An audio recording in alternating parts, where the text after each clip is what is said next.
அது என்னவோ தெரியல. ரொம்ப நாளாவே எனக்கு வாய் கொஞ்சம் நமன்னு நமைக்கிற மாதிரியே இருந்தது. ஏன்னா, பிரியாணி சாப்பிடணும்னு சொல்லி என் மனசுக்குள்ள சொல்லிட்டே இருந்தது. கேட்குறப்ப பார்த்தா இவரு ஆள் இருக்க மாட்டாரு.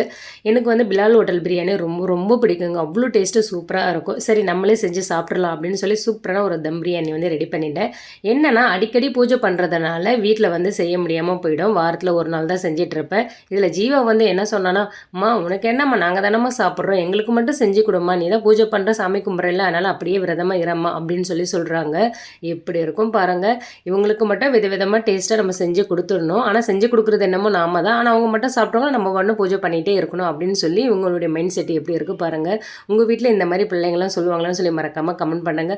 சூப்பரா நல்லா கம கமன்னு காரசாரமான ஒரு கறி வறுவலோட பிரியாணி, அதே மாதிரி சிக்கன், அதுக்கு அடுத்ததா முட்டை, ரைத்தா வச்சு சாப்பிட்டேங்க. சான்ஸே இல்ல. ரொம்ப நாளாவே ஆசைப்பட்டுட்டு இருந்தேன். செஞ்சு சாப்பிட்டுட்டேன். உங்க வீட்லயும் இந்த மாரி தான அப்படின்னு சொல்லி மறக்காம கமெண்ட் பண்ணுங்க.